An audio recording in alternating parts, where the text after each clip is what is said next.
So we got about a minute before everybody gets in, but let's see who is there. Hi, Cynthia. How are you? I can't hear you, but Jamie can. Can't hear. Oh, Oh, you know what you could do? You can play the YouTube on your On my headset. on your headset on your cell phone. I thought too.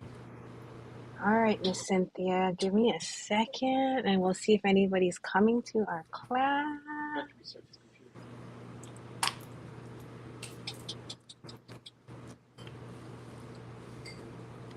I do know that a lot of people were telling me that they were gonna just watch it Later on. later. Yeah. Well, oh, they couldn't No, make because it. they're working. right. Yeah. Yeah. What time is it there? It is 1 p.m. Mm. Street. Yeah, it's almost 7. It is 7 now. It's 7 now. right now. Mm. We're watching now. But Jamie, I want to say something. You can say, Sherry's watching.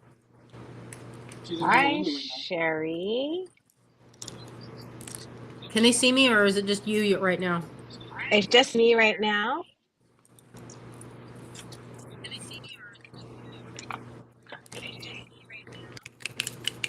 Turn off my volume. Hi, Sherry. So if you are watching right now, I'm going to wait till a few more people come, but if you would like to paint along with us, what I have is some water, my brushes, my paints, and I'm going to have Cynthia introduce it a little bit more formally, but this is while we just wait for anyone else who is going to be painting live with us. And then I have a bunch of like plastic lids. Is that, and I was going to just pour my paint in the plastic lid. Well, Or do you have I anything work else I in could use? dabs. now. I got You're gonna need a paper towel, Jamie. I think I might have some. I'm sorry, what's Cynthia? Paper towel. You need some paper towel. Oh, look, girl, paper towels.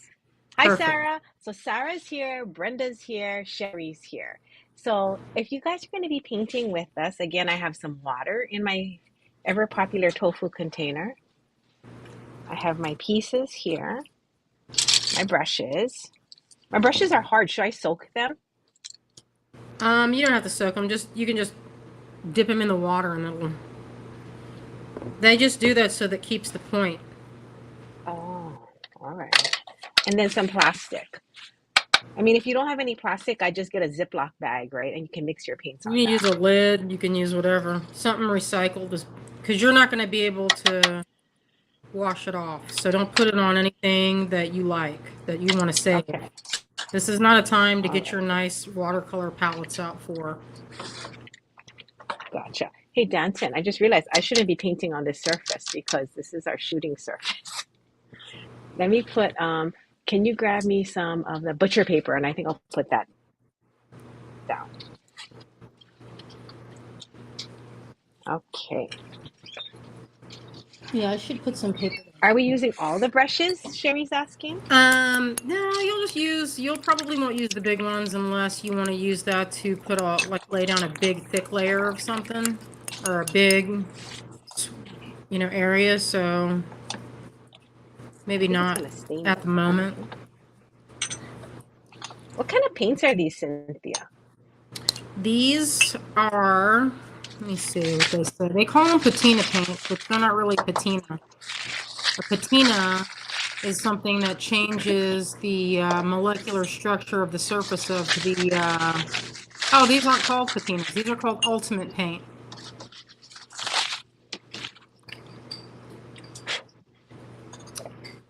And then I'll be mixing like colors acrylic, today. but there's something in them that makes them extra grip.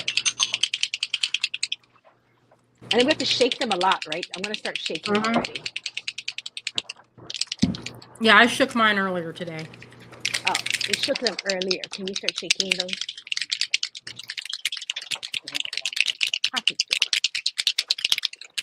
So everybody, are you shaking all of your paints right now? So Cynthia, I'm going to just kind of like keep it casual, and then I'll let you know, like at a certain point, I'm going to switch the camera to you. Then you can kind of say hi to everyone who's here. Kim Carnes is here. Hi, Kim. And then I'm going to edit the video up to that point, and that's what we're going to be putting on YouTube later for everyone to rewatch. Yeah, so you want to mix it so that you can see striation in, it's like nail polish, you know? You want it to be mixed so that all of the pigment mixes with the binder. So it shouldn't look like that then, where it's all still kind of half light blue, half dark blue. It would be really hard to get all. Just take it as well as you can, and then you'll mix it with your brush. Okay. So everybody who's here, Michelle's just making sure that everybody got their packages, because we do have some problems sometimes with shipping, especially from Hawaii and to Hawaii. Kind of like my other things we've tried to mail. But if you did not get your package or it was not in good condition, can you please let me know? Michelle she would love for some feedback on that. And everybody should have gotten your freebie. We gave an extra Green Girl charm. Couldn't help it because they're all so cute. I was like, there's way too many for the wrist anyhow, but we're like, we need to include this one. So you got a freebie. All right. Hi, Sandy. Okay, so we have Brenda, Sarah, Sherry, Kim, June, Ellen, and Sandy. Hello, June. Who is ready to paint? So you guys, Cynthia cannot see the comments, but I can. All right. So I'm going to turn the camera and just say hi real quick, because this will be the one time I pop in just to say hi. Hello. And then Cynthia is going to pop up and she is going to teach the class. And I'm super excited. Again, this class is happening because I've always wanted to paint with her. This is my first time. And so when I saw her in April, I was like, oh, let's do something, because I've been dying to. And I got to invite 50 of my friends along into this special edition of Green Girl teaching how to paint her charms. Is this your first time doing this, Cynthia? Okay, wait, don't answer. I'm going to move the camera to you. But this is the first time I've taught these particular paints. I've taught with the other paints, the patinas from Vintage. I've taught those several times. These behave a little differently. They're not exactly the same as the old formula. And I like it. I think it's a good product, and it has a nice staying power. It's easy to manipulate. I think it's a good, and you can use it on so many different surfaces. And it's really hard to scrape off. So if you have a nice palette, I would suggest putting that one away and finding a plastic lid or even a plastic Ziploc bag, preferably recycled if you have it. If you don't want it to be clear, you could just slide a piece of paper inside, so it makes a pretty good palette. And then when it's dry, you can flip it over and use the other side, or you can just toss it in the trash. But use it before you. Jason so you don't have to give me nice some really nice containers. I'm going to just use this plastic bag. I use my takeout containers for this production. To paint on. She's just like, just use a recycled plastic bag and then just throw it away because you can't scrape it off. So that sounds awesome. It's a pretty durable film. So when you have any kind of paint, what you're dealing with is a two-part usually. You have your pigment and then your binder. In watercolor, it's gum arabic, honey, or what else did they put in watercolor? They put other things in it. I can't think of it right now. But like oil paints, it's like linseed oil. And this particular binder is like an acrylic. It's water soluble to a degree. If you leave it on your brush, it'll stiffen up that brush, and you'll have to use something industrial to get it off, like paint thinner, because it's pretty durable. So keep that in mind when you're working with it.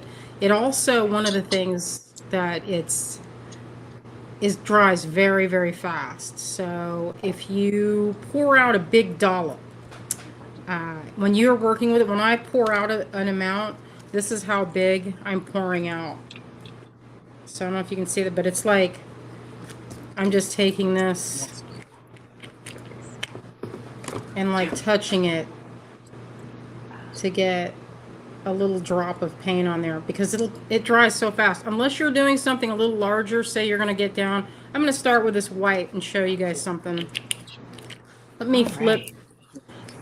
I'm going to flip my camera, Okay, Jamie. hang on 1 second. 1 second, Cynthia. Let me move over and switch the camera for us. Wait, Um, you want to try something? no. We want to put this solo camera up for right now. Okay. Okay, quickly. All right, and Cynthia's going to flip her camera while we show you what we're going to be doing with the paints. So we have these paints. We have the charms. Cynthia made all of these charms, you guys. And you know what's really nice about painting is that one of our friends today is saying that she brought her kit to her work today and she's setting up at her desk in her hotel room. So this is a really small setup that you can take wherever you go.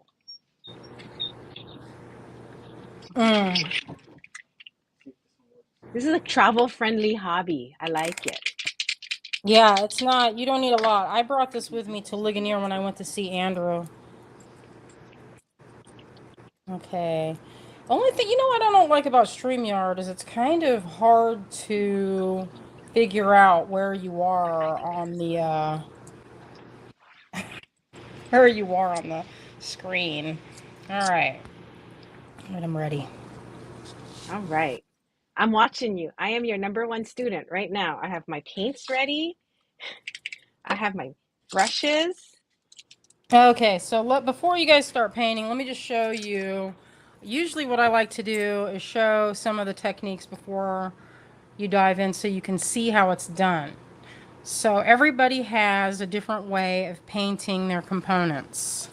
And there isn't really a wrong or right way to do it, but I would suggest using a dry brush first. You don't want to add a lot of water to this because what that does is it breaks down the binder further than we want to do. So what I'm going to do now is I'm going to show you. This is the white, and I did like a drop. And I coated this piece very lightly.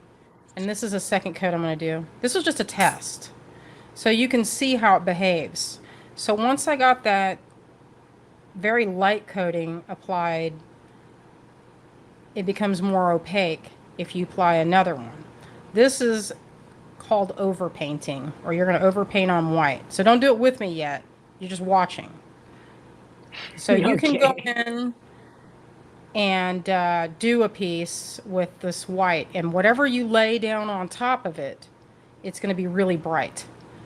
So this is not a sheer, this is more of a full coverage or full face, like if you're doing makeup.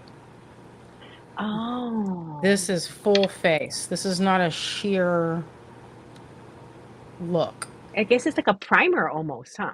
So yeah, it could be a primer. Or if you want to skip this step, you can do that and just use primer. You can go to any hobby shop and they have, or like Michael's, Joann's, Hobby Lobby, anywhere that you got a hobby town, you can just use primer for metal. And a lot of times people that paint miniatures will do that. So right after you're done with the color, you have to rinse your brush, and then I use a paper towel and I just squeeze out the extra water. So here's what it looks like on, we'll do the daisy next. So this is a squeezed out, essentially a dry brush. So I squeeze out all the water. I'm going to put some of this white. Now, if you wanted to, this is just the first way. So I'm showing you so you can see different ways to do this. So you're starting again with the over painting technique of putting white. Right. So this is like a dry brush. Yeah. So I'm dry brushing down a light layer of the white. Now, you can, this is so you can get a very saturated color when you lay down your next, when you lay down like a pink or whatever, it'll really pop. I'll show you both ways so you have options. It's not necessary to do the white, but I'll show you both so you can make up your mind on how you like it. So again, I'm pushing out the water from my brush. I feel like that's a pretty good, if you have too much water on this surface, it can pool, it can make it where your paints don't stick. Now, if you have trouble with paints not sticking, it could be the oils. And some people like to use isopropyl alcohol. You could take some and just put a little on a paper towel and then wipe your beads with it. Now, this is a good way to get any oils off. So you can start with this to wipe it off, and then your paint will stick a lot better. So this gets off any kind of oil or dirt or whatever's on there. But mostly, it's like if you get a little bit of oil, that can prevent the paint from sticking. So, Okay, I'm gonna go get a little cloth myself, a little wipey thing.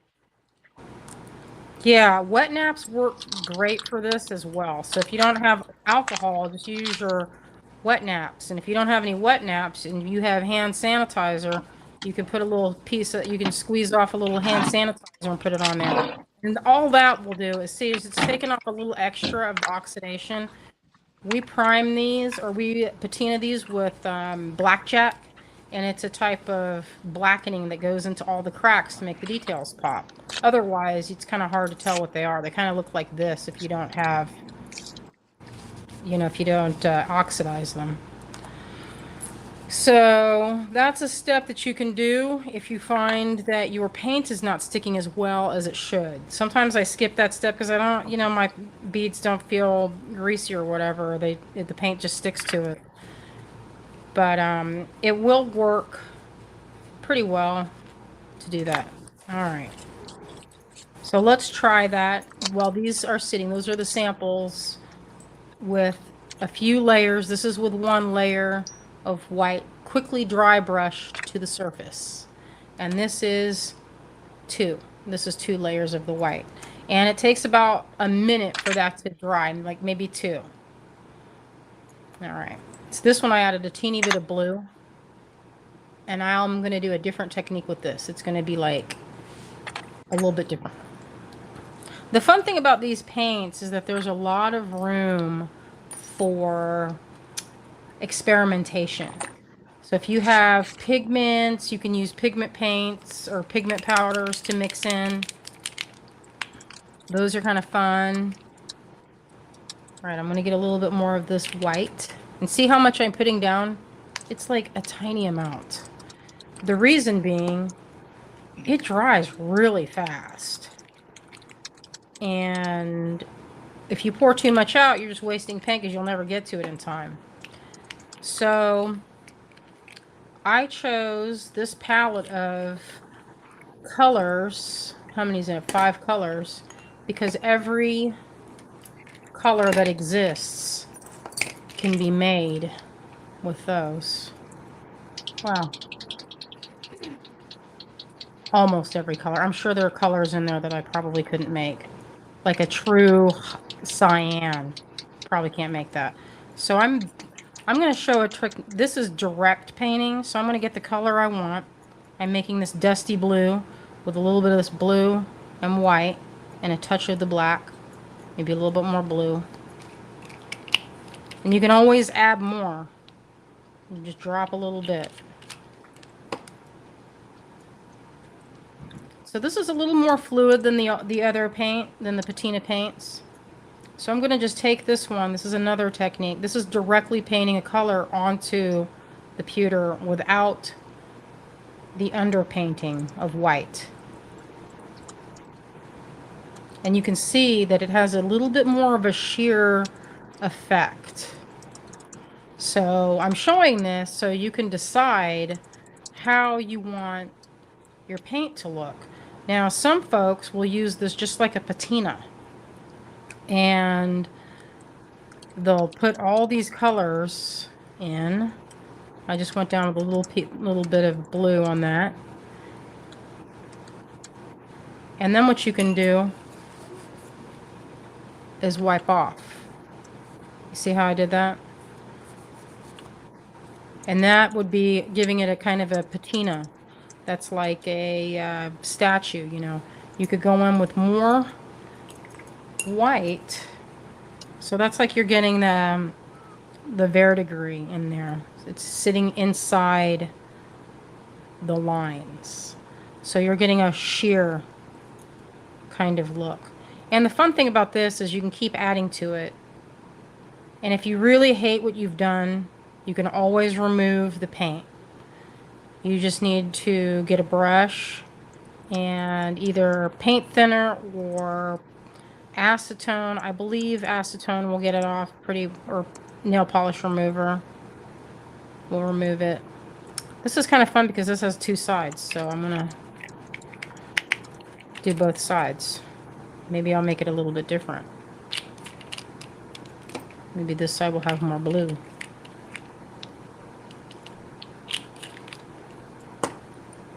All right. Do we have any questions out there so far?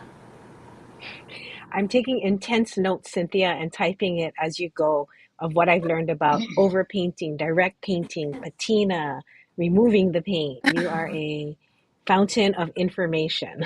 I love Oh, it. thank you. You know what I wanted you to share too, because I never knew this about your company and your product, is that you guys mix your own pewter blend. Oh, And yeah. I was amazed, and I think you got to talk about that today. Oh, well, you know, we don't want to make something that's going to make us crazy or like have kind of mental problems. And if Problems. you make a if you make a product that has like lead or zinc or nickel or something, those types of chemicals are toxic.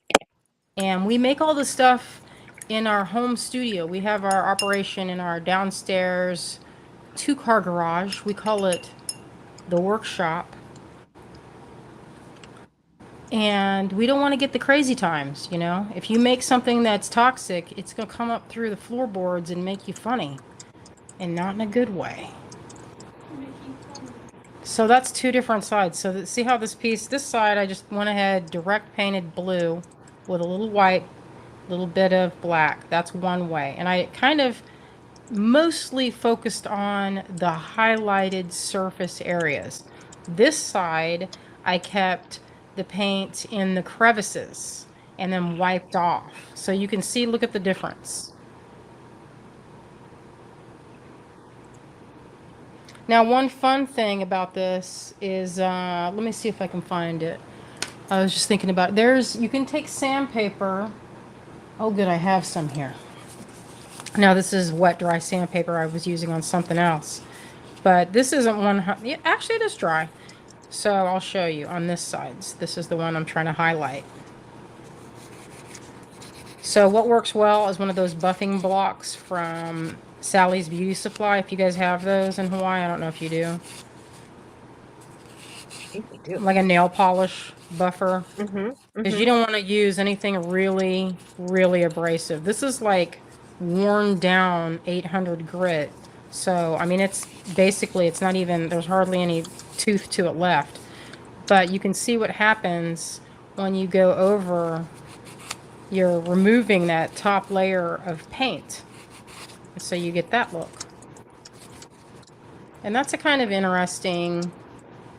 Is that all in focus for y'all? I can't tell from this tiny. I'm working through this really small screen, so it's hard to see if I'm in focus. I'm gonna try and blow up make sure I'm like, you guys aren't looking at me. It's like, did she see this? Is this even? Yep. You're doing good. And you're centered when you're showing that feather. So I made Oh, a note good. I that was says, trying to. I was like, oh my God, I hope it's in focus. All right, so so I that's put that with side. and with soft Mm. worn down 800 grit paper or a nail polish buffer, you can remove the topmost layer of paint to make it look worn. Is that a good one? Yeah, so that's the side there. You can see how that looks. There's a little bit, it's subtle. You can see it better if you were holding it. You could just look and go, oh, okay. It's a little more Kim says she difficult. likes it.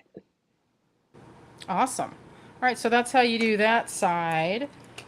Now, are we ready to go back and look what happens on, this is the 2 coat. Let's go to the 1 coat and see.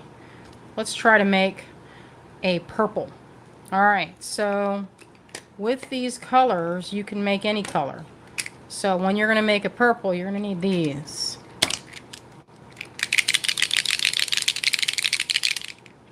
All All right. So I think I'll make it a kind of a pinky purple.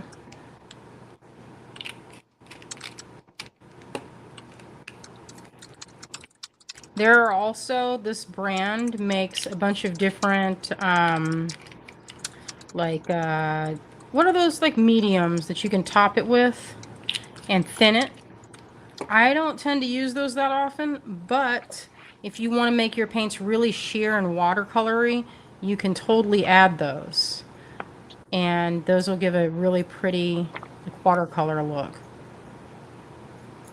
Yeah, so you can see I went mostly blue with a touch, a tiny touch of the red, and it already gives me that pretty purple. And a little bit of white kind of tones it down. Now these colors are not, since they're made for kind of an industrial use, they're not like traditional watercolors. These are not the same types of pigments. They're more, I don't know how to describe them.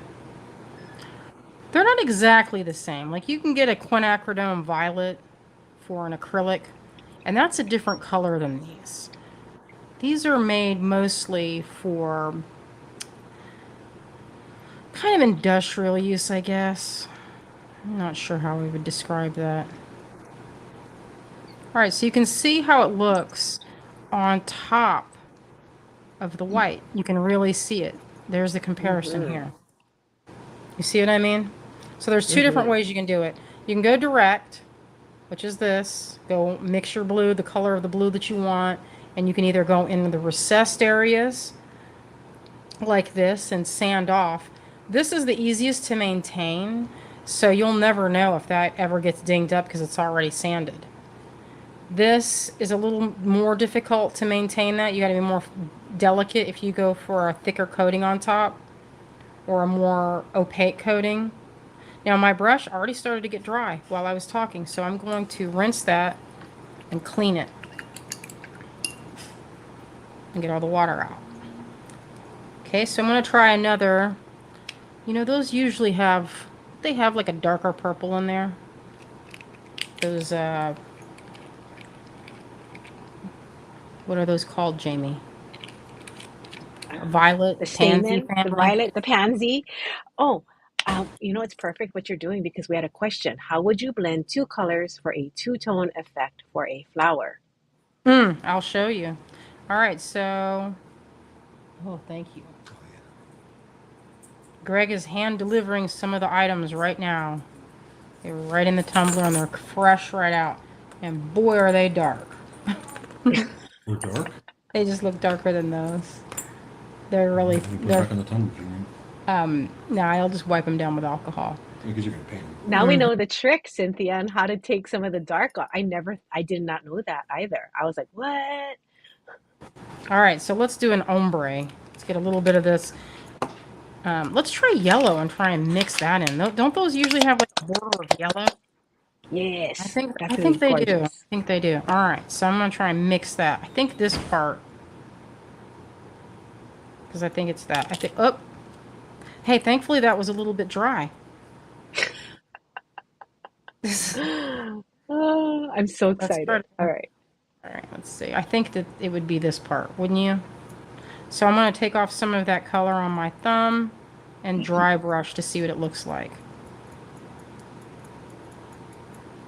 It's not bad. Let's see, where's the... Ooh, that's perfect where you're at.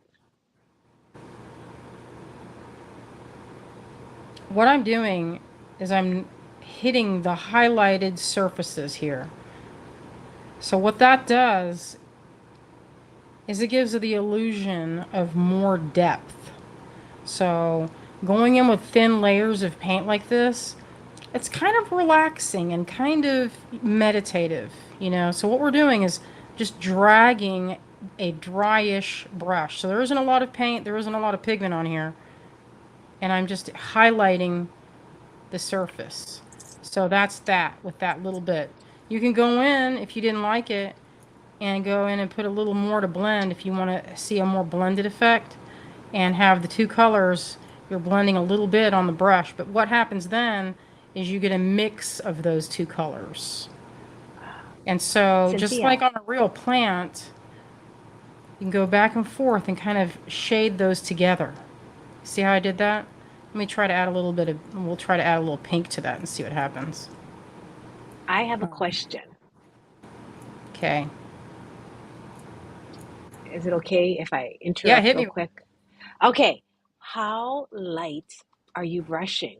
Like if you were brushing the back of my hand, would I feel the brush? Is it very Yeah, you can feel that. soft? You can feel Okay. that. I Because I'm mean, like, it looks so delicate the way you're doing that. that's just, I'm using this old chewed up brush and, you know, the paint is starting to get a little thick and tacky. So I'm going to use a tiny drop of water to loosen it up. You don't ever want to go too much because if you do, you're making too thin of a layer and it's not enough of a binder for the paint to stay on. So you don't ever go in too gung-ho with your water if you're rinsing. So I've just outlined with a dry brush. Watch this, how I'm doing that. Just gently feathering that out. See how I did that? Yeah. I'm laughing because you make it look so easy. And I know it's because you're so talented. I'm just like Well, dying over here going, oh, now listen, it's just the technique. If you do it, your first okay. ones are probably not going to look great. And the first ones I did not look great. So you just, the ones that, you know, you can practice on some cheaper items, you know, like inexpensive things you have laying around. You can practice on that. Or, you know, you don't go to your first or your nicest pieces first. You know, just Well, practice in on the kit, practice your blending and, you know, maybe take one of them and then you can scrub it off, you know, if you don't like what you've okay. done. All right, so that's one layer of white under that I dry brush. So you can see it doesn't really Oh, even, it's not even really that necessary. You see what I'm saying? It's yeah. a nice wash of color. And the fun part is that you're going to have the high points of this are eventually, you're going to get dings on it unless you coat this with something else and bake them, which I will get into after we're finished painting. But you're going to have to expect that some of it is going to wear away. And I don't really think of that as necessarily like a bad thing. You know, I mean, what stays exactly the same when you use it? You know, like when you Yeah. wear Yeah. shoes, they're going to get, you know, scuffed up unless you walk very, very gingerly.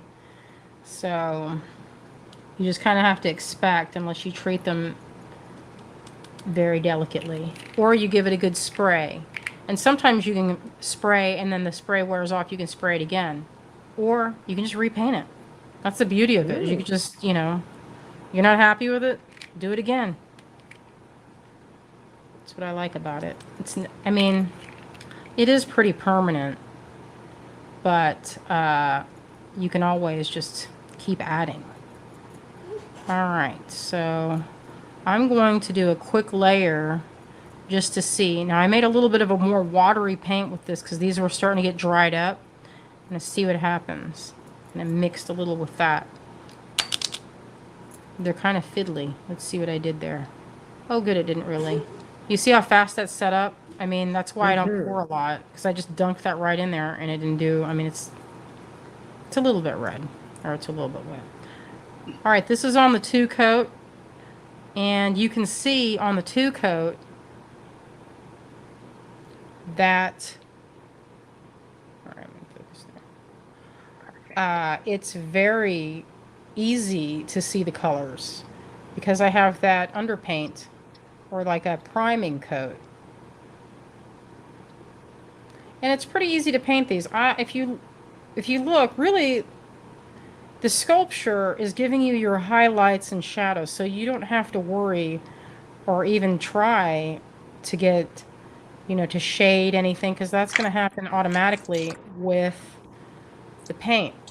The drawback here to using 2 coats is that it can fill up some of the detail. So in this, you can see the scales in this little mer creature's tail are kind of smushy and soft looking because I've laden or I've kind of filled them up with paint. But it still looks good. Mm-hmm. Yeah. So I'm going to let that sit for a minute and then decide what color to make that background. At this point, if you have sparkly powders, like pigment powders from, I think the name is Jacquard Mix. I'm not really sure. I have a bunch of pigment powders that I get from different places, and they're really good. You can add them and dry brush them to your kind of wet-ish paint. So if you wanted to, you could dust them in there. If I had some, I'd show you. Maybe I do. Maybe I'll have Azalea run up and get some. All right, I'm going to show you. This one I've been fooling with for a minute or two before the live began. This is this crystal shape. So I dry brushed one layer on there and kind of haphazardly. I didn't even really fill it all the way. If you can see that, it's kind of, there's a lot of metal showing through. So I'm going to show, this is a technique I'm going to blend from one side to the other. All right, so this side's going to be more saturated. Let's start on this side. And what I'm doing here is called scumbling. That's the official name for this maneuver. You're scumbling in the color into the top. I let it kind of fade there. And I'm going to get a little bit of yellow. I think yellow would be pretty with that.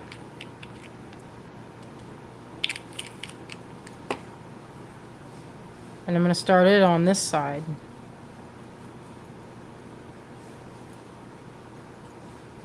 I'm going to use some of this that I mixed earlier. And as I mix towards the other color, that color is pretty much dry. So I can get a little bit of an ombre effect. See how that...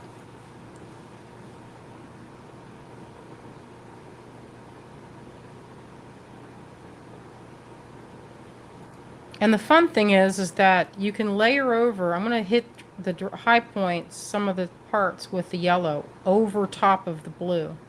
See that? To give it a very sort of deep look. You make me want to buy those links now. I like this piece. I have another one that's quite a bit larger than this one. It's a real doozy of a piece. I don't sell that many of them because people are like, what do you do with it? It's like this big. It's massive. It looks like this, but it's massive. And I wire wrap crystals to it. And when people see that, then they're like, oh, I get it. But for the most part, when it's like this, they're like, I would just rather have an actual crystal. All right, so I'm going to dry that brush. So the key here is to not get too much. You don't want to put too much water in your paint. If your paint is like fighting to get off of the pewter like it does, it's just not sticking. You're either there's too much water in your brush or there's too much water when you're mixing and you're over mixing it with too much water. All right, which one should we paint next? I have all the pieces. Okay, Cynthia, I would like to paint my first flower with you exactly like you. Okay. So you tell me which one you're going to do. No, you pick, Jamie. You pick. Okay. Okay. I really love this lotus. This one. I love this one. Clean mine off. So I've got this one. It's a little bit dark. It has a lot of extra coloring on it, or oxidation. This is fresh off of the tumbler. So in that case, I'm going to, once again, put a little bit of alcohol. And also, you don't need the alcohol for, if you don't have any, you can just take a wet nap or something like that. What you're doing is just removing a little bit of the patina. Okay. And really what's taking it off is the paper towel. It's just loosening it up with whatever. You can even use a toothbrush and some toothpaste or soap. And that works too. All right, so I got a lot of the blackening off of that. All right, what color would you like to do, Jamie? Pinks, yellows, reds, oranges. All right, I think this one would benefit from a thicker coat of paint, wouldn't you say? Yes. All right, so what we're gonna do is we're gonna get some white. Shake up your white for a few seconds so it's mixed well. Put a couple drops down on your... I'm smiling so big right now as I squeeze my paint for the very first time. I know, it's fun. It really is fun. All right. I'm dipping my brush in the white. All right. Now, did you rinse your brush and dry it? I did. You don't want to get a wet brush. I did. Right, I did it 40 minutes ago when we started. Oh, perfect. Perfect. All right, so just gently go in. You're not trying to do any kind of thick paint. You want to get a sheer coating on your lotus. And it looks pretty cool like this. If you leave it, you're just using like a little bit. You're not trying to make a thick coat. You're kind of like rubbing it into the surface. You see how I'm doing that? So a lot of the pewter is still showing. This is so that you don't get too thick of a layer. Sometimes if you go too thick, you get that look like enameled almost, but it's really, it kind of softens up your detail. You can't really see the details well. So you don't want to go too overboard, which is really easy to do. What do you do if you did that? I tried to take it off with a dry brush, but that just did not cut it. Well, you can always do it again, get the dry brush and move it, or you can add a little bit of more, you can add some water to that brush and then set it aside so you get a nice, your layer is not too thick. So gotcha. I'll do one going extra thick to show you. So I'll do that and show you how to get that off. Okay. All right. So I scooped up. Let me get a different one. All right. So you know what I did? I used my alcohol pad and I took off some because it was intense about how much I put on there. All right. So this one I did. So I'm going to put way too much on there. Okay, that isn't even that much. I'm going to go. Let's see if you can go even more hog wild. All right. So if you do this, say you got the whole thing is like, woo, you're like, uh-oh. So then you can do this. Get your brush a little bit wet, rinse it a little bit, get all that paint off. Go in like this. And scrumble it around with some white or the wet paint. And see what I'm doing is I'm loosening it up. See how it's loosened up a little bit? Yes. All right, so then you see it's kind of foamy. This is not going to be a great layer to paint on, but it's a good start. So what we'll do is we'll let that sit a minute. Has a bunch of bubbles and things. This is a thin layer and it won't clog up your details. So we'll let that sit a second. And then it'll be perfect when we go in here in a second. Cynthia, now I understand what you mean by dry brushing. Oh. Yeah, you want a nice dry brush. This brush isn't my favorite one to use. I have a different one. This is a little bit I have a few of them that are smaller, but I like a thicker body right here. Or even a filbert that has a flat. But I didn't see one on my desk. All right, let's go back to the lotus. All right, you should have, is it dry? Is yours dry? Yes. Okay, so if you want pinks and orange, or like a pinky yellow. Yeah. So what you'll do is you're going to, and if you're not real familiar with color mixing, that's the time to get a color wheel. And the color wheel is really useful. I'll make one here and show you how it works. Here, I'll do one little mini one right here. Okay, so I'm making a real fast color wheel.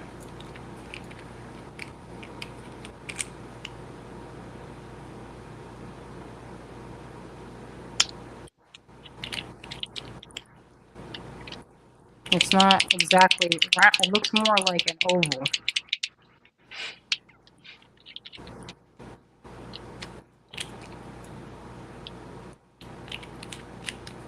All right, so this, you can see this blue.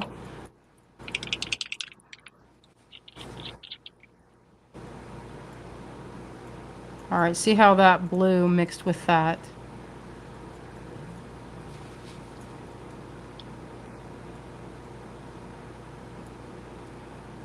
Kind of went a little too much.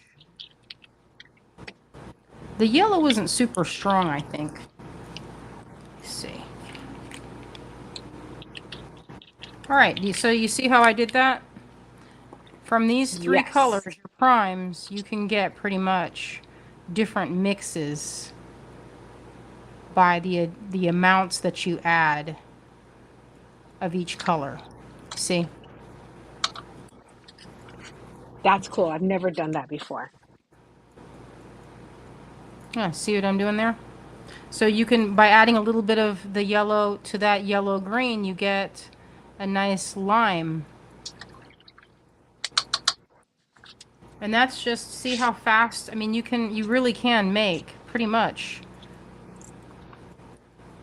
every, color by just adding. And then if you add white, you get a whole range of colors.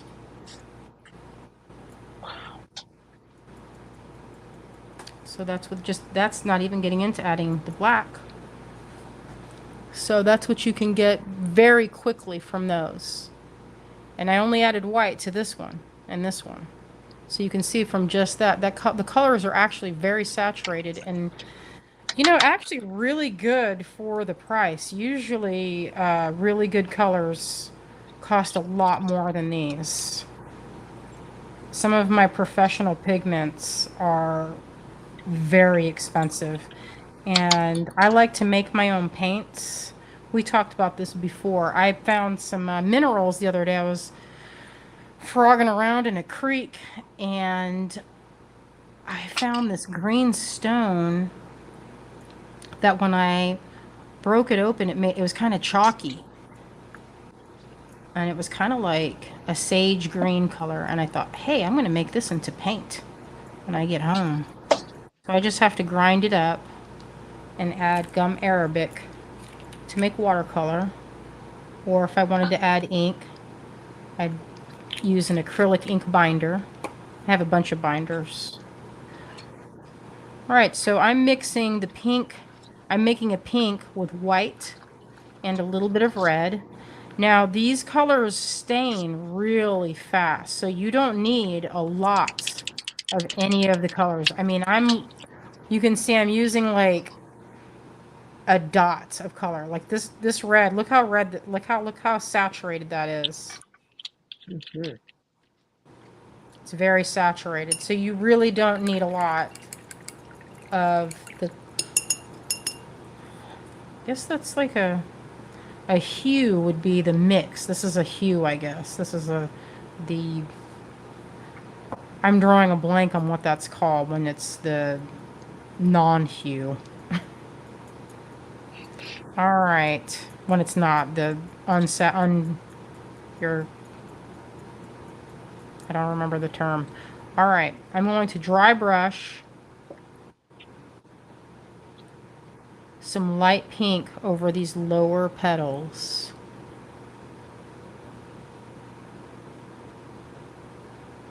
And the outer. And then what I'm going to do is try to mix in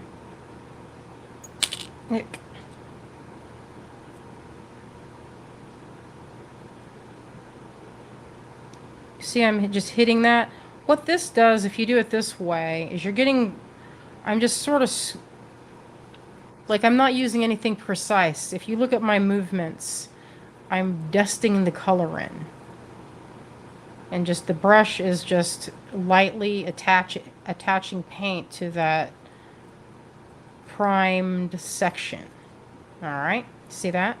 So then I'd like that middle to go a little bit, have a little bit of yellow.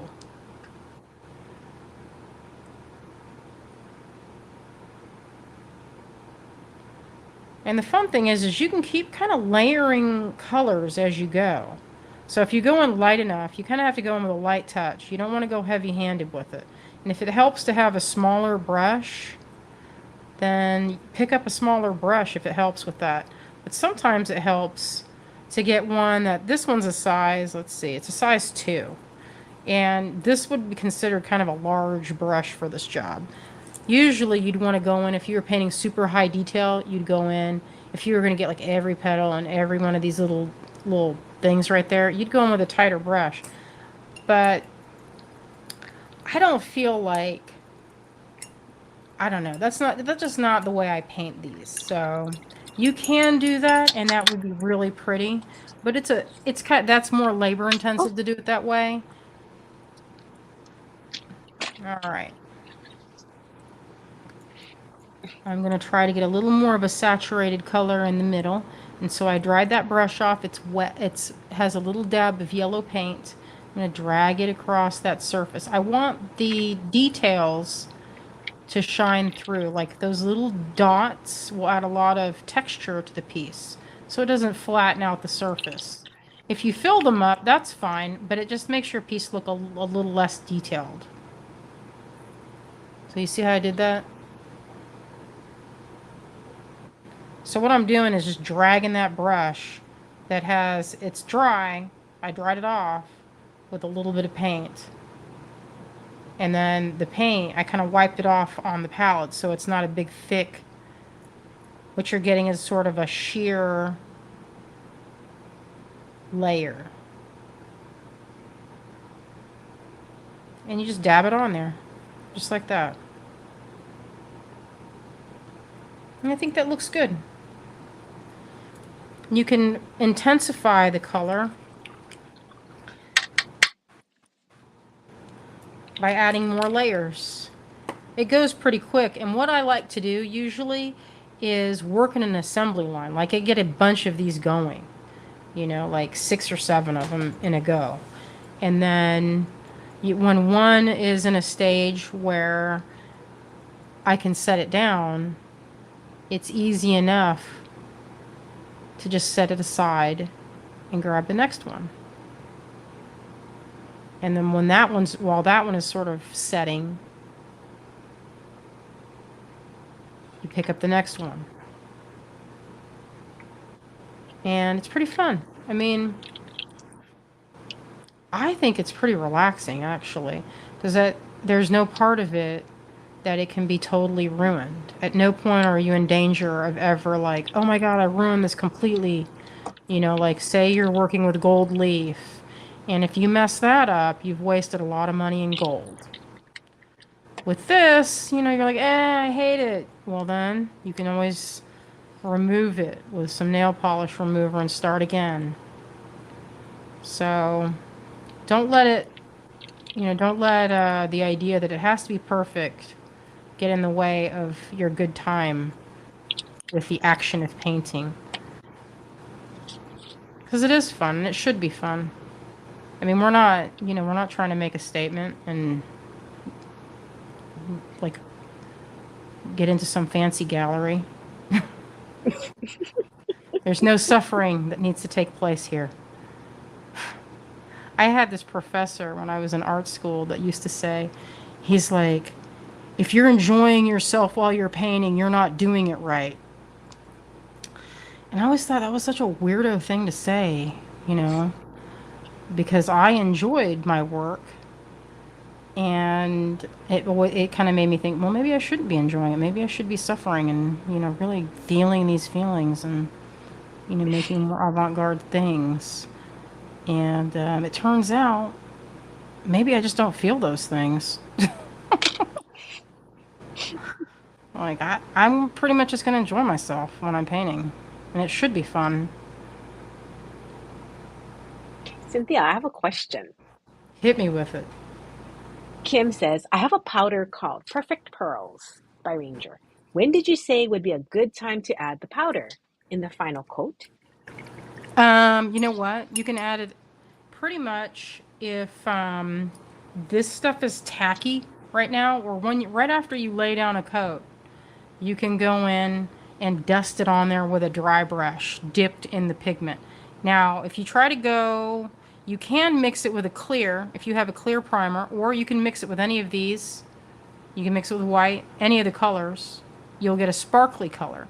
But if you want that sparkle to be super sparkly, you dust it onto this as a final step, and then you can hit it with a clear coat if you have a clear or whatever kind of topper you want. Or you can just put it in the oven and bake it at, let's see what this says. I think you can bake it for, I want to say it's 275.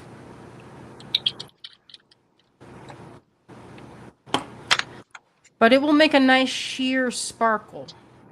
So it can sit on the surface. I think that one looks pretty good. If you want to do this technique called, this one is where, I can't remember what this is called. I guess highlighting? I don't know. When you want to do a wash. Oh, there it is. It's called wash, duh. So I'm going to do, now I don't like to add too many layers to add too much water because it breaks down the surface. But when you're going to do your final and it's going to sit in the cracks like this is going to be one of the few times you're going to do a watery kind of paint. So this I mixed with like a drop of water so it's really loose. And it's okay for this to be really loose because it's going to be in the, I'm going to try and get in focus. This is going to highlight some of your, if you want to do this, this is just another technique. This highlights all of your depth and dry brushing. This is a technique that miniaturists use. So this is called adding a wash. And usually when you're adding a wash, you're adding a darker color to just the crevices. So you see how I did that? What that did was it made all the light parts pop because it has a dark background or a dark edge to have that sort of contrast. All right.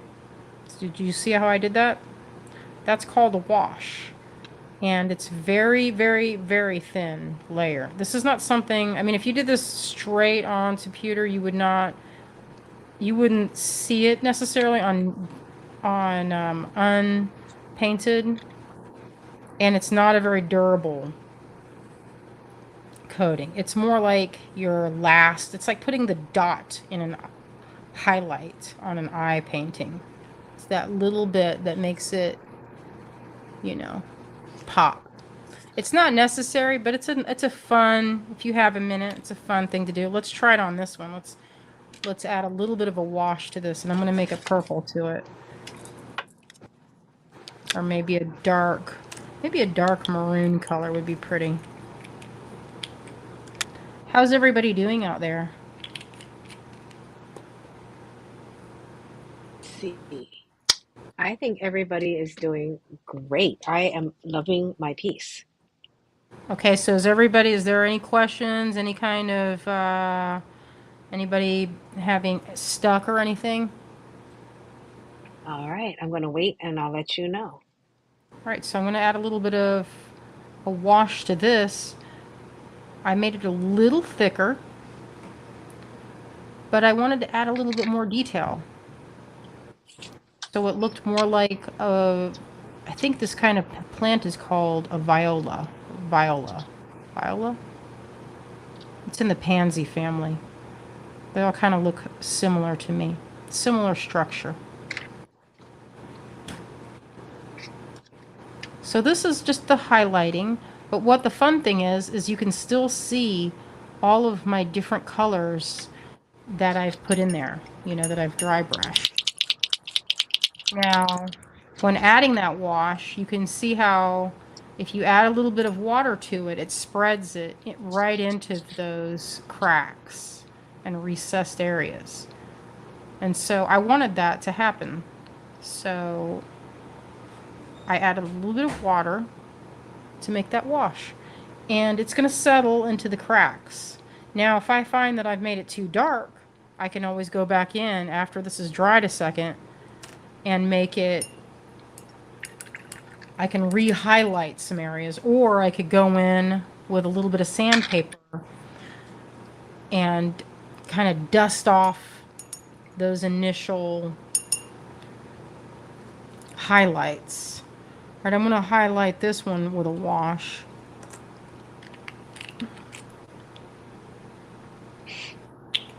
All right, I'm going to try a darker blue.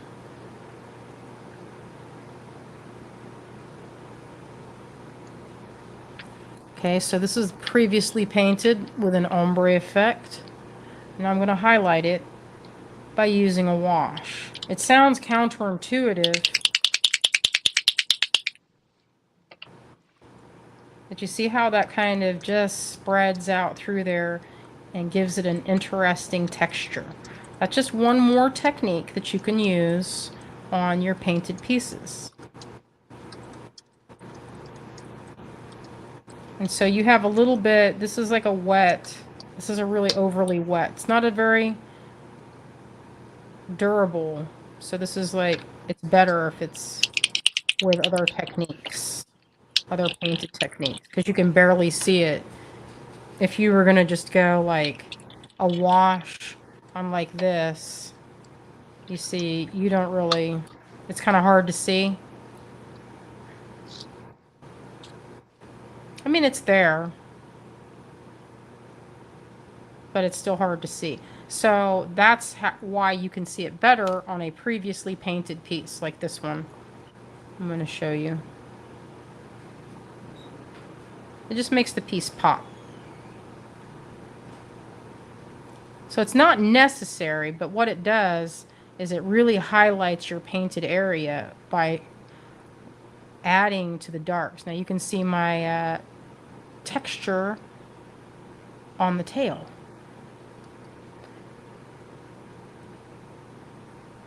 And this is kind of a watercolory technique.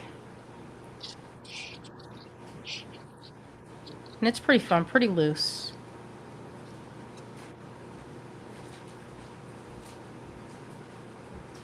All right, we'll let that sit. All right. So this has dried, and you can see where I put that highlight, it's very, very sheer. All right, so that's how that looks. I did a purpley pink highlight, or low light, I guess. If it's like hair, the dark, I added the dark wash to the areas, the recessed areas. And so you can see that they kind of make the other lighter areas pop. All right, I think that one looks good. This one is still, I think it's still drying. I might have gone a little, I might have made that too dark. I'm not sure yet how I like it. But if I felt that way, say I want to correct that. And I think, oh, I think maybe I'll go in with some more yellow, a brighter yellow.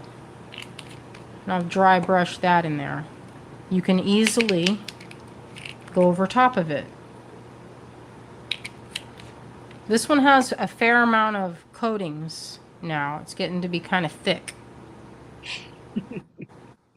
But you can see this brush. Now, I didn't dry this brush, and here, look at what happens. See, this brush was not dried, and see how it's kind of pulling away from the plastic? And I'll show you. I'm going to rinse it off, and I'm going to show you when you dry it. Okay, so when the brush is dried, and then you go in to mix it, that's the difference. Do you see the difference in that?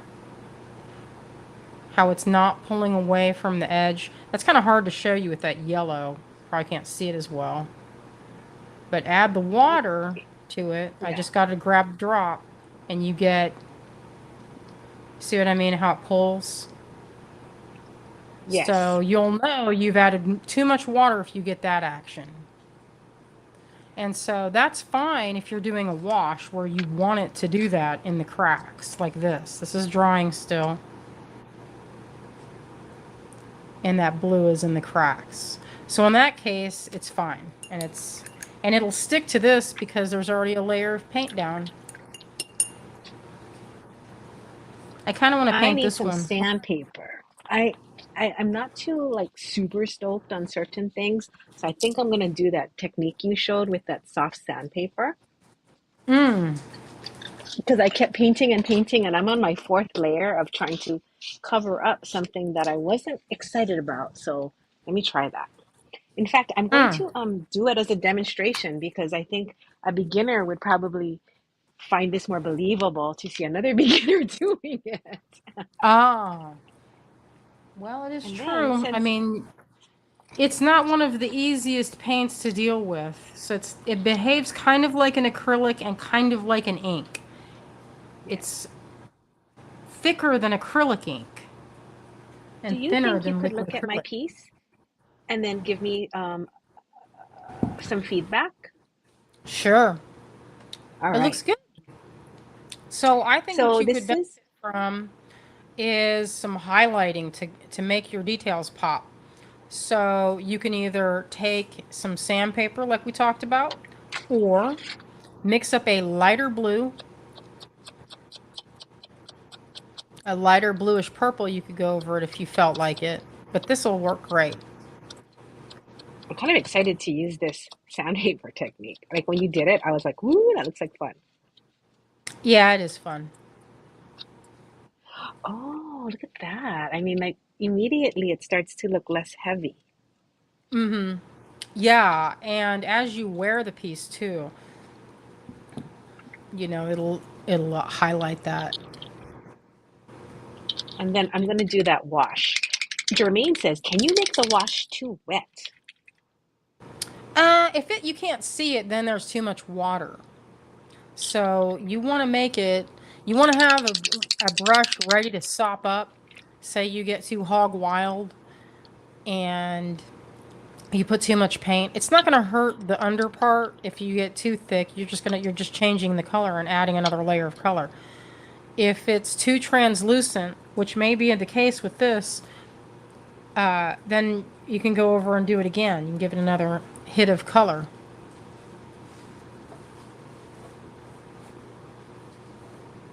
All right, here is my wash.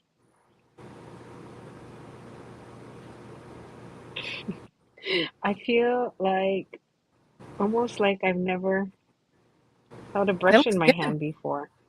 How does it feel? You liking it? I love it. I am kind of actually excited for hanging up and then taking out my earphones and then painting all my other things. I frequently do that. And if I'm getting ready for a show, like a market that we do art fairs around Asheville,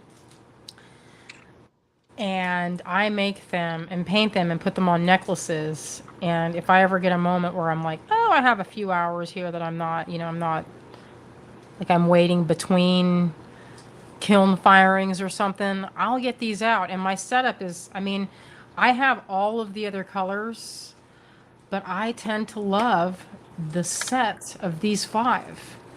And I have clears, I have sparkles, I have every color that they make. And I tend to just, I mean, if you're going somewhere and you want to pack an art bag with you to say you want to be able to paint, you can paint pretty much anything. I can't even really think of a surface. Maybe glass would be hard to paint because it's so slick. But I bet this stuff could coat. I know it paints wood really well. And it obviously paints metal, so I bet it would paint if you had like, those old vintage flowers, they're like made out of lucite. Those would be pretty painted, like with clear layers. So what I'm noticing as a beginning painter is that I'm not very confident about like what the next when I should use a certain technique. So most likely I'm going to be I want to all those gemstone rocky ones that you just was you and a feather. Oh my God, I want to paint a series of those feathers. Cynthia, I think I'm kind of addicted. It's fun. It's fun. It's definitely a good time. I do like to paint these. Paint them all the time. And if you enjoy painting too, you guys, please comment below so we know if this is something we should do again and have Cynthia show us her favorite pieces. Because these were just happened to be my favorite, her flower ones. Like, what are some of your favorite ones? Oh, I tend to really like to paint. There's a moth one that I like to paint, and I sell it out of it every time I paint it. I don't know if I had several of them sitting here ready to go, but it's Is it kind the of like Marty this moth? one.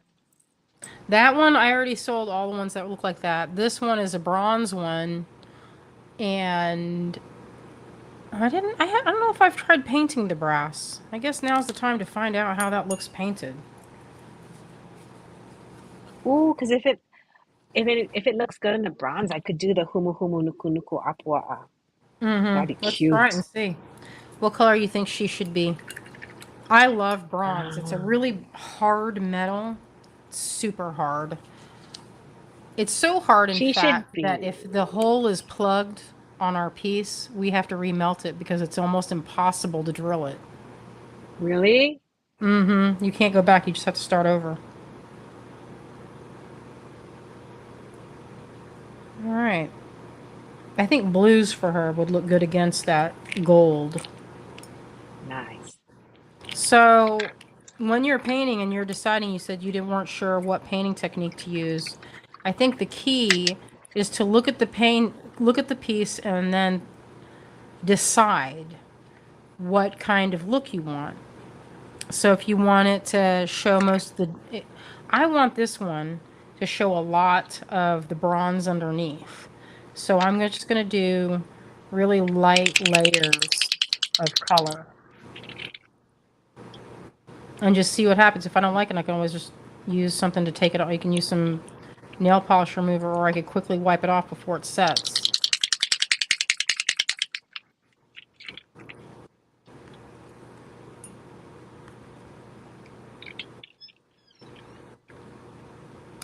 So I did the what was it called? The technique. I think you called it overcoat. Was that the first thing you With learned in this yeah, class? that's really a priming stage. So the real word for that would be you're priming it and getting the surface ready with white. And that works great for that, that looks really good. So on my next one, I'm gonna do no overcoat. I'm just gonna go You're for gonna it. go direct. Yeah.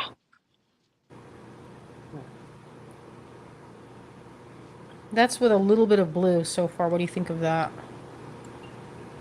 Nice. And remember to dry your brush off.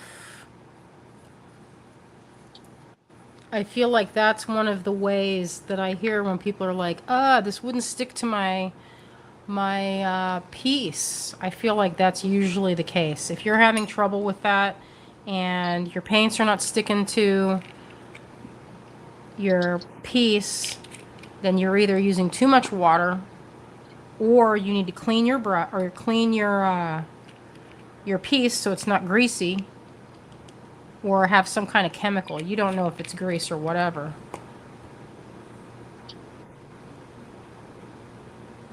Which flower should we do next? I am doing the one that has like a six petal flower in the center, and then and it has three layers of six petal flowers getting larger. It's almost like a cactus, almost. Oh, that's the succulent. The succulent. Yeah. And I managed to make the most beautiful shade of green by mixing green with the blue and the yellow. That was thrilling. I don't know how to make more of it, so I'm just going to use whatever I have. Just look at your color wheel. Oh, I mean, like that shade, that exact shade in case I run out. It's kind of fun. Yeah, there's this whole feeling like of everything is like for this moment only. It's You good. It's can't like, just squeeze more out of the bottle. well, they do have, there are they do make like pretty much every color. And if you are opposed to mixing, then you can always do that, go that route. But I feel like it's good to learn, like before you hop to that, it's really good to learn how to mix paint and mix colors because that's like a lifelong knowledge that is useful.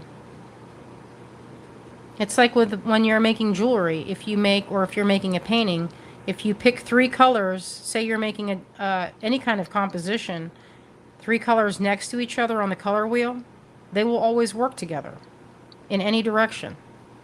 See, those colors will always work. These colors, they will always work.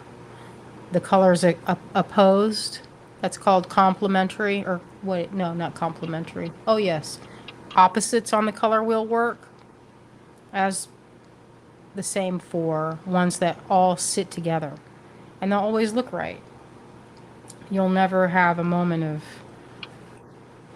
an ugly colorway.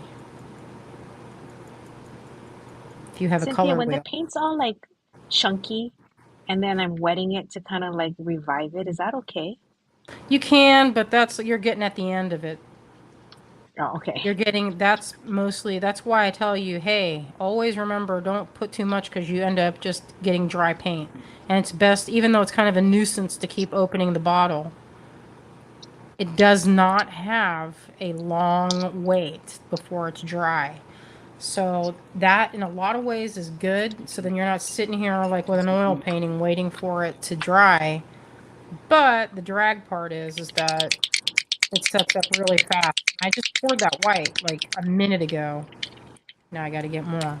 But it's better than wasting your paint, and that can happen really fast. These bottles are small, but they will last a super long time. Especially if you paint like this, if you're only doing a little bit at a time, this paint will last you. Like I have some of this paint that I got at Bead and Button. I mean, so Bead and Button has not been around for minimal, 2 years at least with Mm-hmm. COVID. So, that's and that was already like 4 or 5 years ago. So that paint, and I use it all the time, has not run out. But of course, if you're using like a dab here or there, just like this, it'll last you. Unless you're painting big things. And that way, you're not going to have much. Question. Is the only time you use water for a wash? Let me think. I think that I mostly use it no, I use it to wash my brush and occasionally to mix, to try an ombre effect. If I'm trying to wet, I'll use water like here and wet this down a little bit to mix with another color. You see how I did that? But even though you can still see it's kind of pooling right there or pulling away from the sides, which means Mm-hmm. that it's a little dry and that it might not stick as well as it could. But that would be good. This paint is good for a wash. So pretty much, I guess the answer to that in a long roundabout way is that I mostly use it to rinse my brush and for washes. I generally do not like to paint with this type of paint. Other types of paint, that's a different story. But with this particular variety, you really do not want to go and add too much water to it. It just is not, it's just not the best way to paint it. Just because it's not designed to be used that way. They have several, I guess, extenders, I guess they're called. I'm not sure what the actual word for it, or what they call it. Mediums, I think they call it. So if you wanted a watercolory effect, which you can get with these paints, you would just have to get some extender. And that's like a clear, it's basically clear. And so if you wanted really light, clear washes on your pieces, you would have to get that extender. Because if you did it with just water, number one, it doesn't really want to stick. And it would be really hard to get that effect.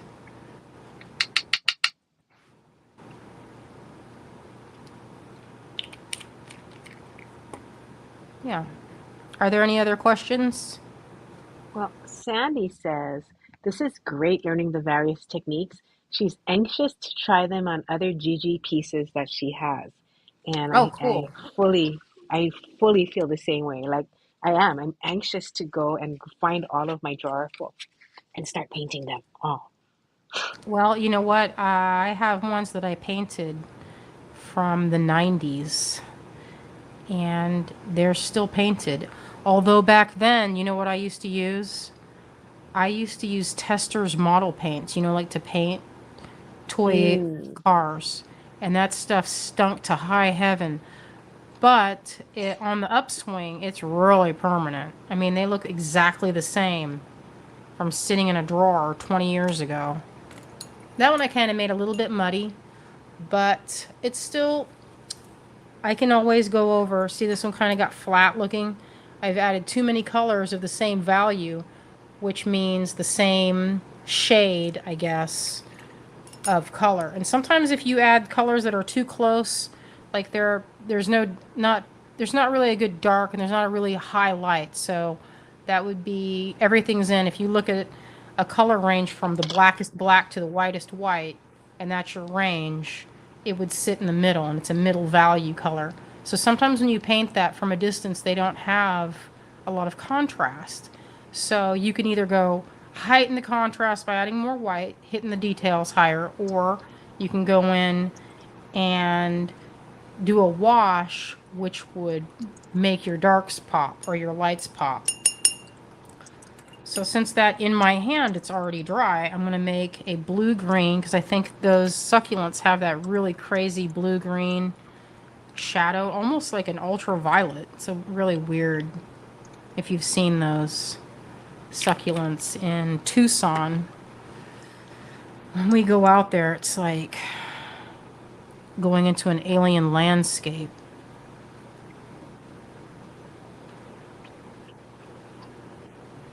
Yeah, some of these colors are really hot. They have what's called a high stain. And like the black and the red, they're really high staining. So a little bit goes a long way. And you can see here, just adding that little bit of highlight. Now this, I did not water down too terribly much. This is almost regular strength, I guess. Very little water added. And so what I'm going to do then is I'm going to try and get some of that off. You could use, if you had a dryer brush sitting around, you could use that. So, trying to make those details pop. So that's another way to do that. You see the difference? So that's a thicker way to do a wash, where I've just gone into the crevices and painted with a thicker coating of paint rather than a really super liquidy. Sometimes when that dries, it's kind of faint. Like you don't really see the outcome of it. And you may have to do it a couple times. But if you have a few, if you have the assembly line, which is the way I like to work, you can just move on to your next piece. So I'm going to do this one. I'm going to do a quick coating on this. This is a coral branch. I have never painted this one before, so we'll see what this looks like. All good. I wanted to see too. Yeah, I have a lot of designs that I've never painted. I tend to stick to the same ones. My favorites.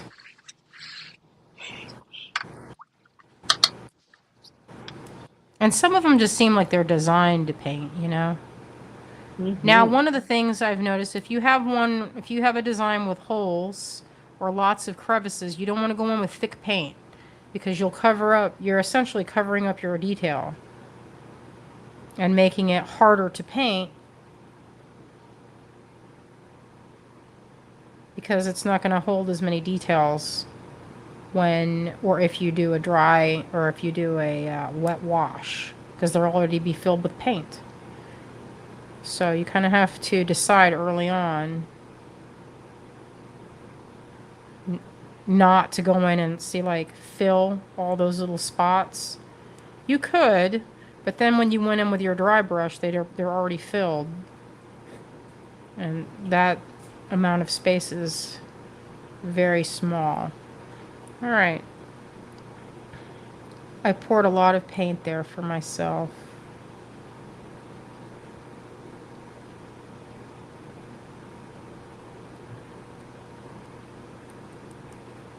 Right. I think that looks really good. Now I'm going to do this one because I poured a ton of white. So as you can see when I'm painting these, there's no detail painting. I'm quickly covering the surface. Now you can do the backs if you want. I tend to just do the lightest possible coating on the backs, if any. Because I kind of like the way it looks. But if you want to do them, they're not hard to do. Same way you do the fronts. It looks more finished to do that. And it looks neat. I think it kind of has almost like a black and white drawing look. So maybe it's mixing a little with the oxidation, possibly. I don't know. Or it's just a visual. All right.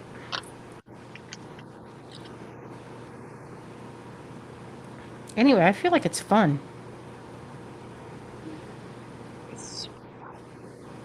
What's the people saying?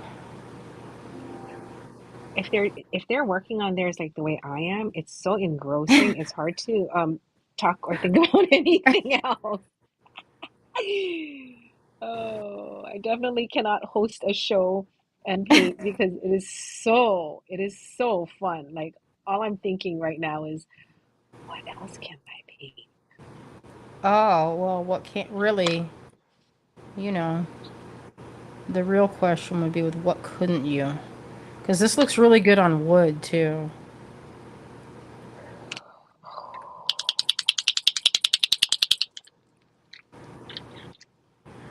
And the fun thing is it gives a very modern look to your work. A lot of people are doing mixed media now. It's like very popular. And some of these more, I guess I kind of feel like it's a little more old-fashioned. Like when I started, everybody had to have you had your everything matched. You know, if you did silver, you wanted everything to be silver. Mm-mm. And no, you didn't, not that many people were playing with different materials. And now it's like, I feel like I've seen a lot of interesting things where people will use like Tahitian pearls with leather, with silk. That's pretty common. But like with more non-traditional pieces like wood, Mm-hmm. Mm-hmm. We're so lucky we've been beading so long that we can see the trends come and go, Mhm. and then you realize after a while there's no rules. It's like fashion. There's a fashion of things. What's trendy now is not going to be trendy 10 years from now. But you can always alter your pieces to be more. I mean, I take pieces apart all the time. I don't know if you do this, but sometimes I have necklaces that just they're not my style anymore, and I will just take them apart and reuse them or try another look. I can't. I don't have time to go backwards, So most of the time it's just spent going, okay, what different thing can I do instead? Mm-hmm. Yeah, that's true. I've done that And then I too. just put it in a drawer. Well, I do take apart some things, but I have to say I have several Ziploc bags full of jewelry that I need to figure out something to do with, or I need to repair it, Mm-hmm. So if I redo it, it's something I really like artisan beads or something. Yeah, yes. Like I'm gonna pull some of those off if I used one of my Calvin Orr beads.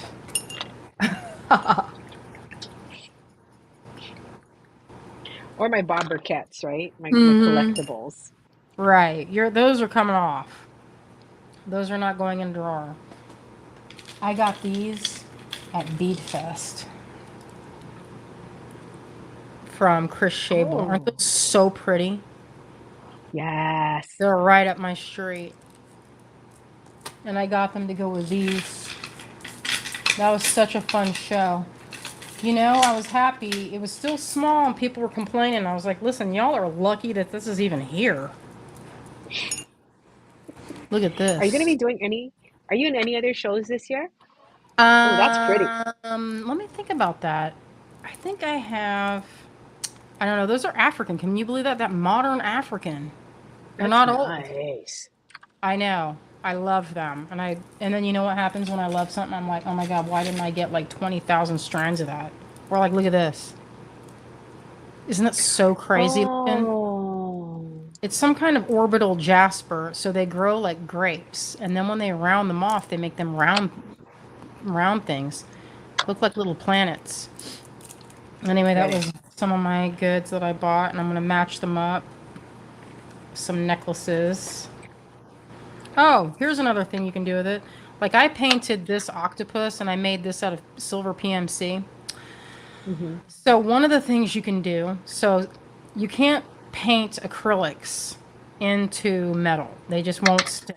And that's why we have these paints, is because no other paint will really do the job unless you use testers or unless you use like traditional materials like enamel.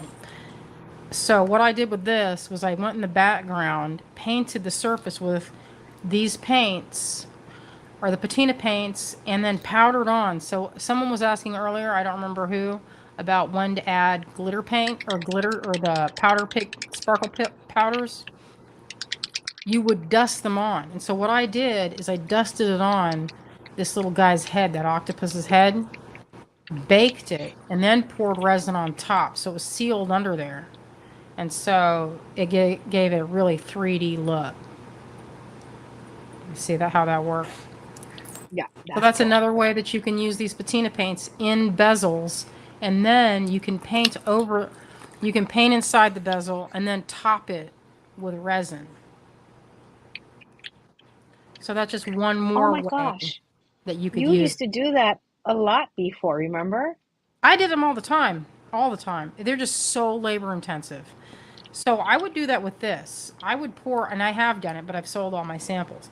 But I've made painted these little mermaids, and then I put in a little bit of that UV clear resin, and you can just set it up. I mean, Mm-hmm. like 2 minutes, Jamie, like 2 minutes. And then it looks like I used to it's been buy your over. bezels.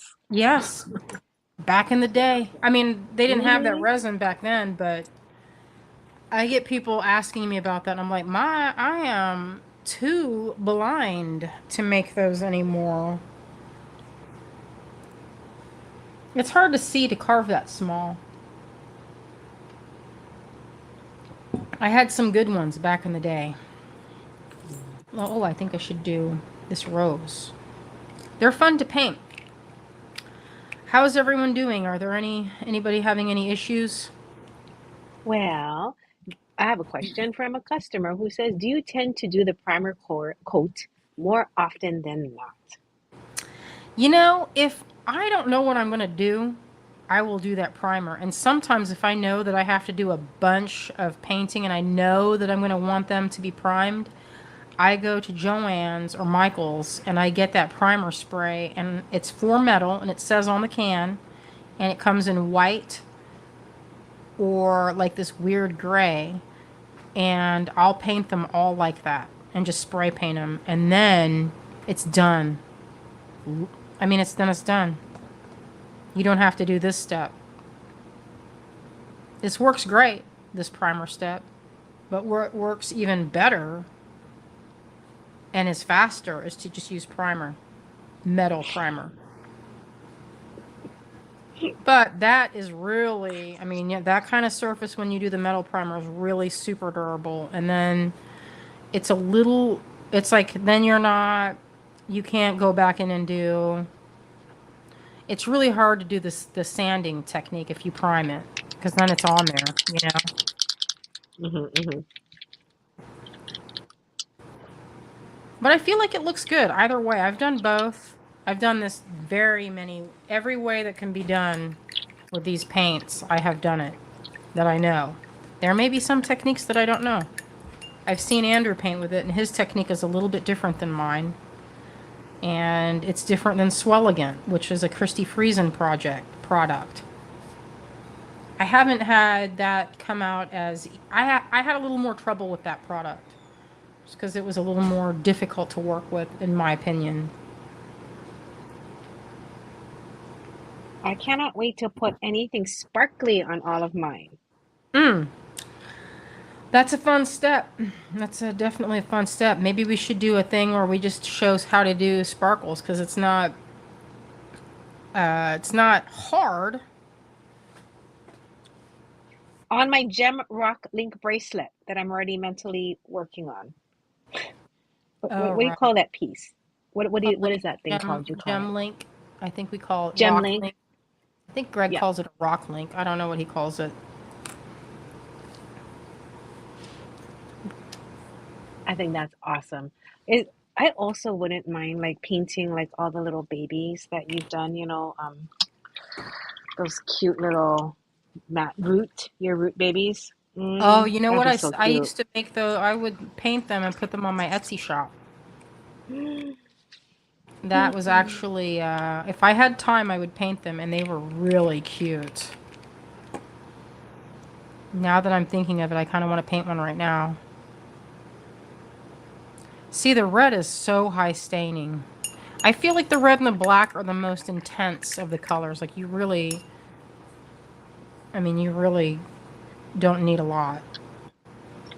So Cynthia, I just learned something right now that if I change the way I'm holding my brush, it totally affects the way the paint goes onto the piece.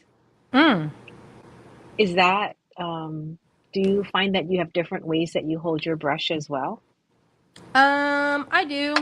I use it differently depending on what kind of technique I'm doing. I definitely hold it a little bit different. I tend to hold it like this. But I could see how if you were to hold it like this with your finger out. Yeah. It just depends if you're trying to get a looser. My I was holding it tendency... like a pencil. Well, that's just like your That, writing style. I mean, that's the thing, is everybody's a little bit different with how you hold things. yeah. And it was more of a stabby motion I was doing, and I couldn't figure out why it wasn't Oh, like delicate. this? The application. Yes. And then finally, Holding it like just like on the this, last one. let your middle finger lead Uh-huh. with that. See, I'm holding it Uh-huh. more. I guess that's a knife hold. I guess that's knife Oh, hold. that's a really good one for like a soft brush. Oh, Cynthia, thank you. That's awesome. I'm going to change my grip yet again and try that. It's amazing. Just these little things you can do. Well, a lot of this is muscle memory. So I've painted a lot of pieces in my day, and you learn tricks to speed the process up. You can easily spend hours painting a few designs, but I don't have time, I have to, if I'm going to make them to sell, they have to be in such a way where it's fast enough where it's not too much work, where you're not, oh my God, I spent like 6 hours on that and I only made $10. So, Cynthia, this is my plan. I'm going to wrap up now so that I have a place, to edit and cut it shorter for the public version of this class. But so what I'm going to do is have you kind of just say thank you right now so I can edit and end it. And after we end it, we can take any more questions from everybody who's here because there's still 16 people. And then that way I can edit it down to a usable portion. Does that sound okay? Okay.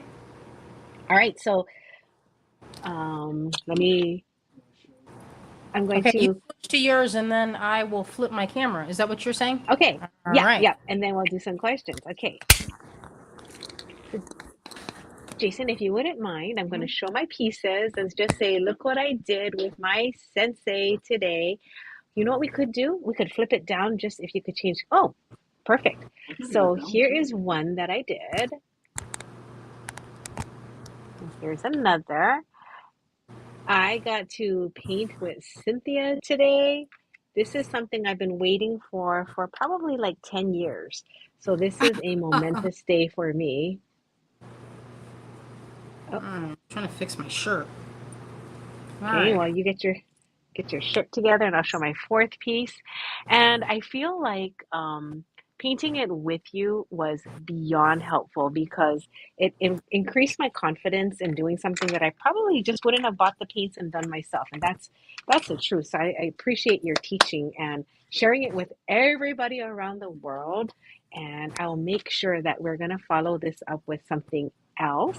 So I'm going to flip it to Cynthia so she can say some inspiring things about being creative. All right, so hopefully you guys had fun testing out those new Ultimate paints. They're a lot of fun. They cover a lot of surfaces, and they're really just a versatile paint, a really fast product, and they're durable. So what more could you ask for, really? Not much. I mean, I that don't was know. super. And you know so many techniques, and I think that's what was amazing. So thank you Yeah, very hopefully it wasn't much. confusing to have to decide. I kind of contemplated whether or not I was going to show more tech, just go over and really, really practice one really strong technique, or go in with several to choose from. Not everyone has the same aesthetic.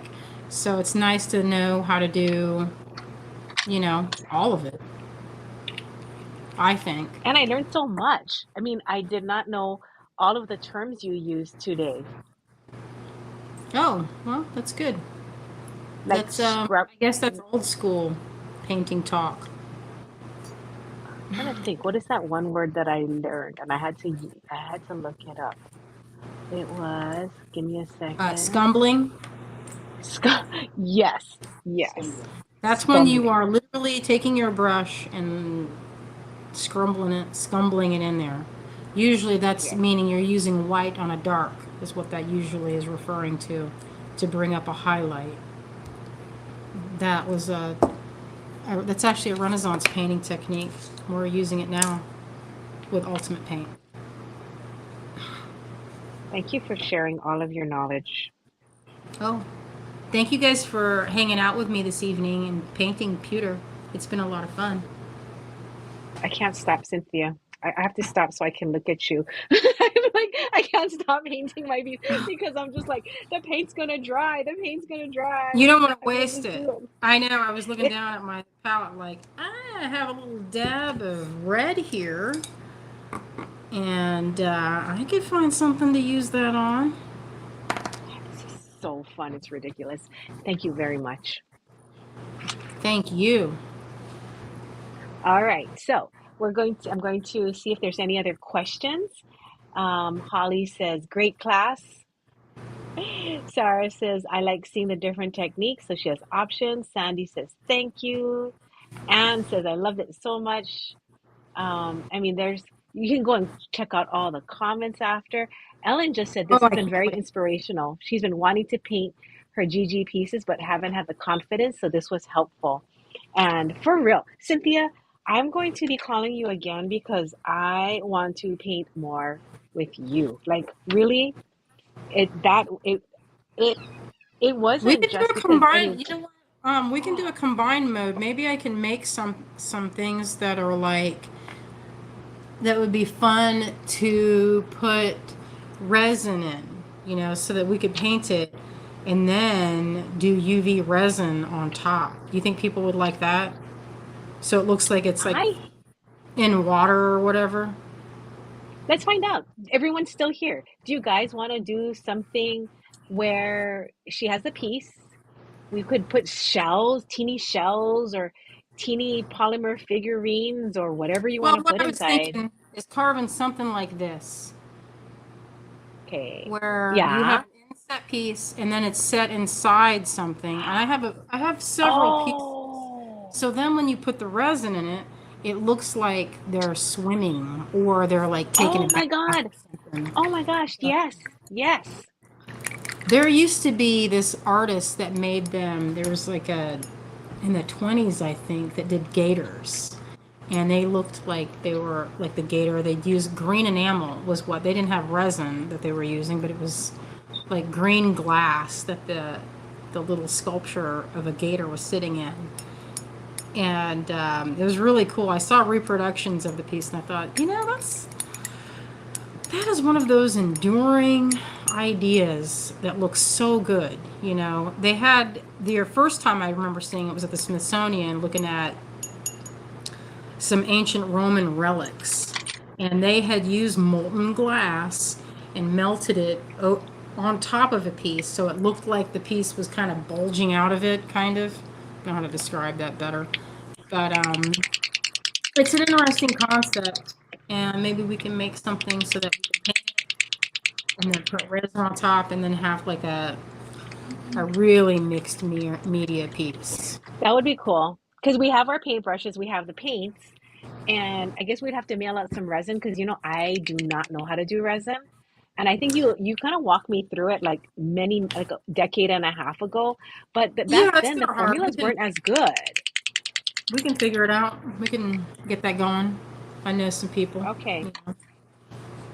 That Just is if going to anybody's be interested, that could be a potentially fun and enjoyable class. well, I think we have 15 people right here who says that would be fun. Yes, yes, yes, yes. Resin and paint, yes, yes. Love to do UV resin, yes, yes. So Okay, I so think I we think have at people least like it. a bunch of Maybe us. what we Yeah. can do is brainstorm and think of some neat shapes or earring components, or even some where we can do clear, you know.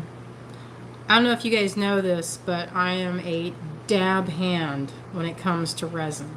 That's my background. I've been pouring resin since I was like, I want to say 14, in my room, so my mom didn't know, asphyxiating my brain cells in the Florida heat. Yeah. That was how, I have some of the stuff I made when I was a kid still hanging around here. I had a keychain I was looking at. I was like, my aesthetic hasn't really changed all that much. It was like a fairy embedded in amber, but the fairy looked like it was made out of sticks, and I used insect wings to make the wings. It was an old piece, but it did look like an amber chunk, except it was like I used a mold. Cynthia, that is so you. You're always wanting to capture like that moment, that ephemeral moment, That right? Where moment, I it's want to just capture like, that moment. That moment you see yeah, out of the corner of your eye, or that, yeah, yeah.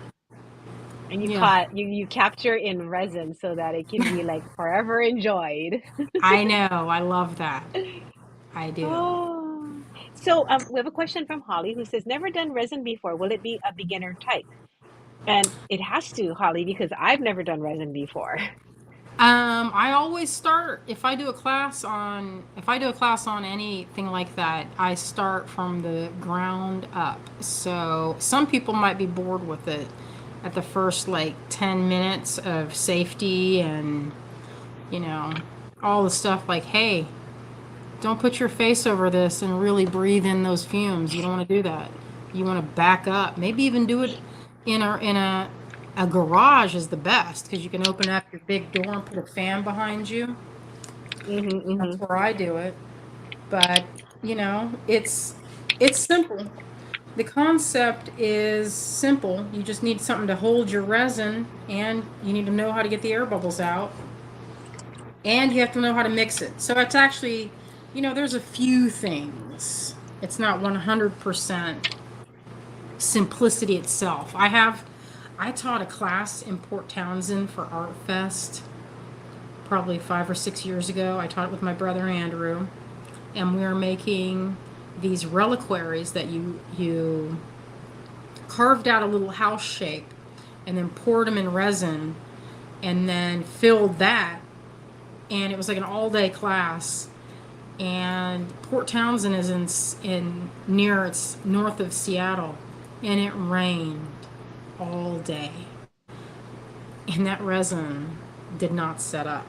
And so it was one of the most awkward classes because I was like, all right, listen, y'all, we're going to have to put these under lights because the resin is never going to set up under this humidity. But we didn't have a choice because it was, I mean, you can't control the weather. All you can do is control your surroundings. So we lit that place up. Like, I mean, every light we could find, we had it aimed at that table.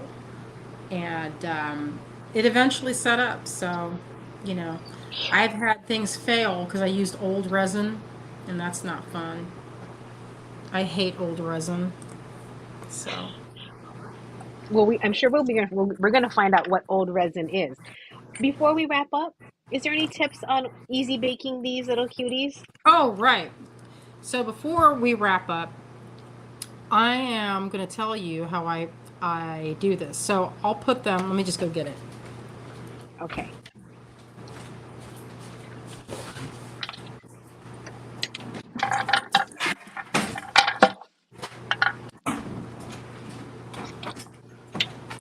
Just so you know, you guys, Cynthia made this sample when I went to visit her in Asheville.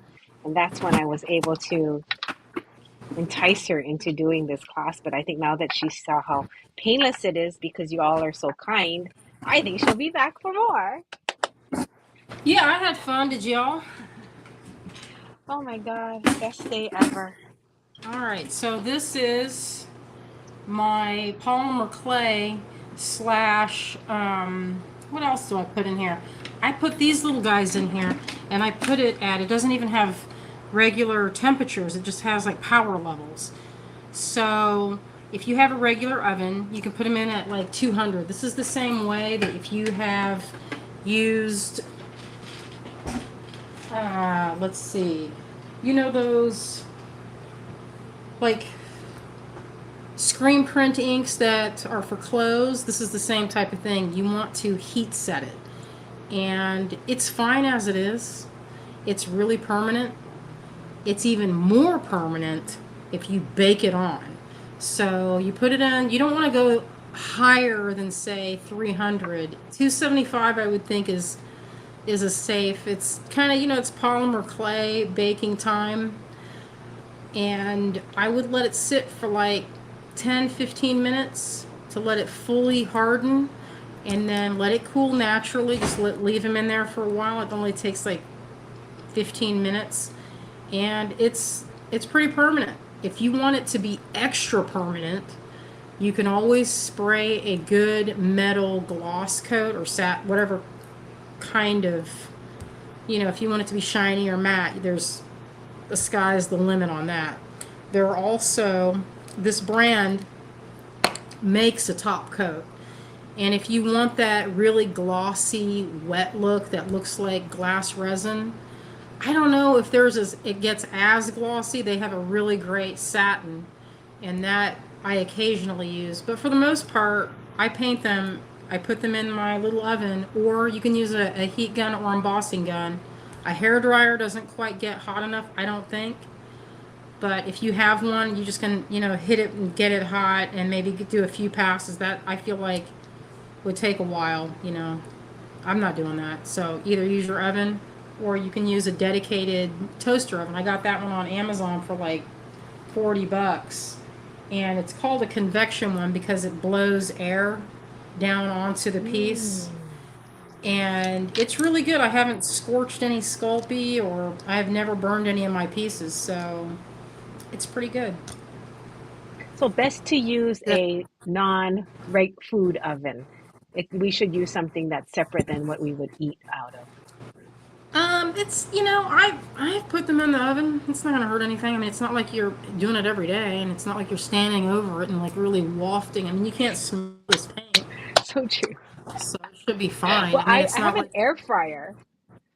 Cynthia, I want to put mine in my air fryer.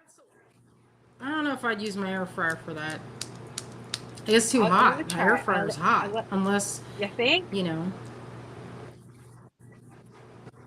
You can watch it, but you just don't want it to get too hot because you might, I've never burnt any of my pieces, but I imagine if there's heat involved, you can at some point burn it. So, don't burn your piece. Because I bet what would Right. happen, my guess, is that it would just flake off. Like it would get, Oh. you know what I mean? I think that's what would Yeah. happen. Or it would bubble off. Haven't tried it, so I don't know. I think this is my best one that I painted. That's nice. I think this is mine. I'll Can you take see mine? pictures. I can't see it. Okay. Let me see it, I'm Jamie. gonna put it up here. Now we have matching. I'm not sure if she can see it, but I'm just gonna hold it up here for a little bit. Okay, I'm gonna send you photos of my work just to let you know that you are the best painting sensei ever. Oh, good. Because you know what? People will look at everyone else's work to judge my ability as a teacher. So Okay, don't worry. I think you'll be proud. And then I'll ask all the other ladies here to post it on the Ohana, and then we can look at all the pictures again. yeah, that'll be fun. I I'm can't wait looking to to see see what if everyone makes. me too. I'm looking to see if there's any last minute questions. I think everyone had a good time.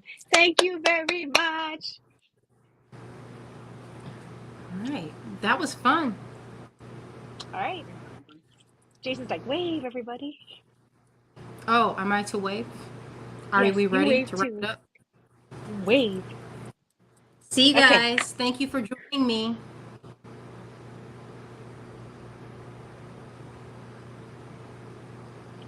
One more quick, Jason.